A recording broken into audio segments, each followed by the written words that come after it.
Right, I'm striker Kane Hester here before the Cove Rangers KDM Evolution Trophy game. Kane, we'll maybe talk about the game briefly in a minute, but just to explain again the fans the rationale behind coming to Elgin, because you live in Forfar.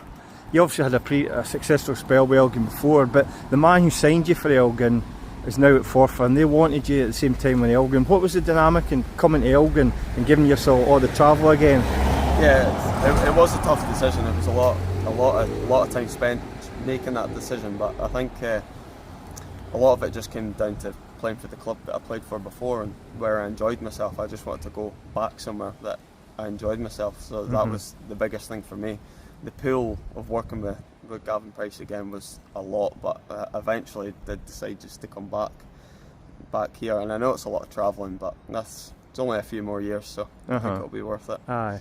So for a player, is that a big thing, to feel comfortable and feel wanted and loved at a place? I would say so. I think the biggest thing for any player, I say myself anyway, is just confidence and making you feel welcome and just being somewhere you want to be. I think that'd be the biggest thing for me. Yeah. So the way it works, and you live in Forfar and you're self-employed now, you're a joiner, you've got your own business. Yes. So you train up the road, is it once a week on a Thursday? So I travel up to Elgin on a Thursday to train with the boys, and then back up on a Saturday for home games. Right. So and what do you do the rest of the week? Do you train with another club or do you train in your own? So the rest of the week I just train myself. I just do stuff. I do stuff in the house. I'll maybe do yoga, stuff like that, or just go out for a run, just keep myself ticking over. And have you always been quite disciplined that way in terms of doing stuff on your own? I would say so. I just always keep myself going, just not overdo it, not underdo it. Just keep myself. I do what makes me feel good. I don't think, like, obviously previous clubs there's a lot of pressure. You've got to train twice a week, and I kind of struggled with that. Just my body, it was quite a lot, I thought. So certainly coming back here, training once a week and getting to do my own thing through the week helps a lot. Right. And obviously you came back and you got 2 goals against Bonnyrigg at midweek, and I think everybody at that time, probably yourself included, thought, right, that's you, hit the ground running. And then it just didn't happen goals wise.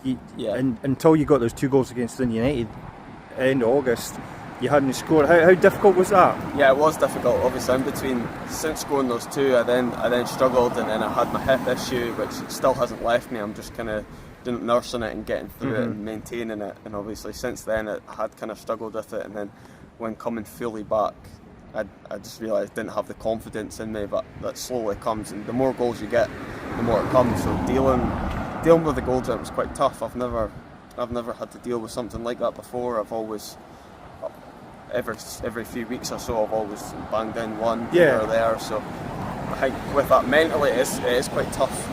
Trying to cope with not scoring, especially when you're still getting the time on the pitch and you just can't hit the back of the net. It's not really something I had dealt with before, so it was quite tough. So it was a completely new feeling for you. And were there moments where you got quite down and you reached out to folk for support of that, or?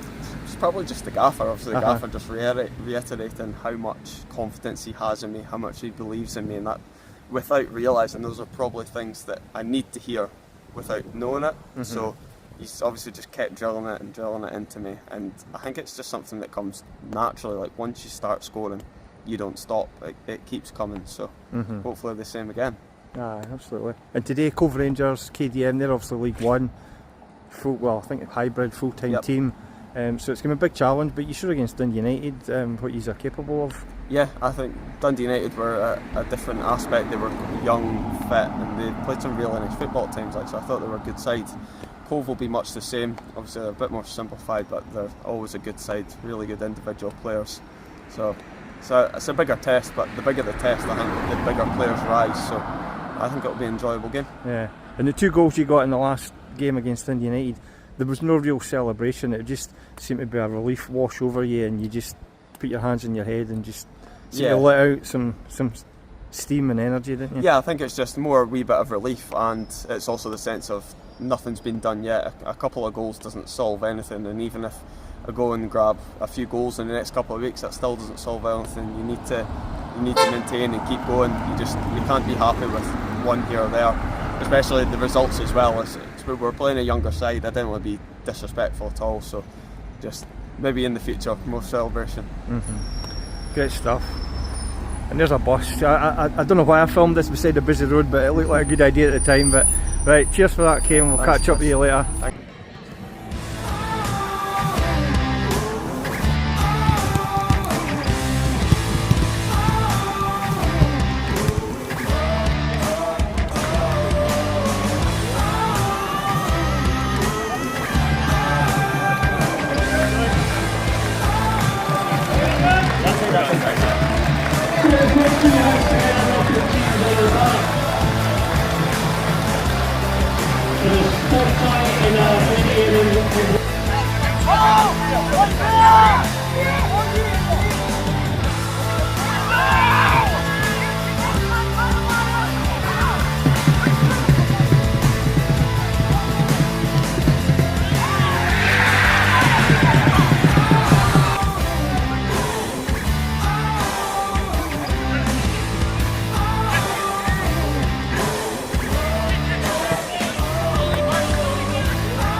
Kane Hester.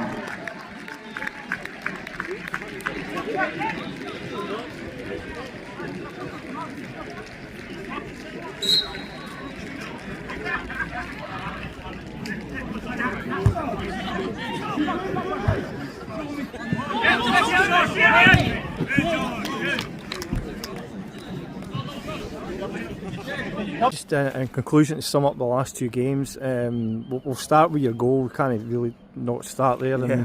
And how good a strike was that in your celebration of the yellow card, but well worth it. Yeah, I'll take that. The goal's it's one that comes along every few seasons, so you just got to hit it and hit it well and hope for the best. Really, there's not much else you can do.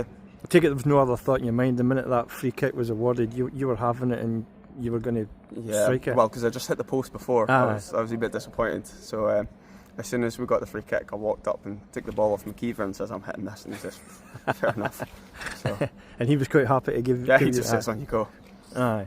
And I suppose you mentioned you hit the post. That was an assist, though. Josh was on hand, so that made it 2-0, and effectively that killed the game. Yeah, 2-0, it's game over. And so I was just disappointed to not score, but the fact he tapped it in, and I knew the game was over, so I was delighted at that. I mean, the last two games, Cove, spoke to you before Cove. That was a good, solid 1-0 win against a team in the league above, and this was a really outstanding performance today from start to finish. I think the Cove was a really good. Cove game was a really good defensive performance. I thought we just sat in the shape really well and contained them. And then today, I think we built on that defensive display and we showed more of our attacking qualities today. So best of both worlds. So I enjoyed that game. On a personal level, I mean, the confidence you must get from that goal now is going to be immeasurable, isn't it? Well, I hope so. I do hope. I mean, you did say you have hit one almost as good as that, but I mean, is that right up there? Oh yeah, I hit one 2020 here against Stirling actually in the top corner again.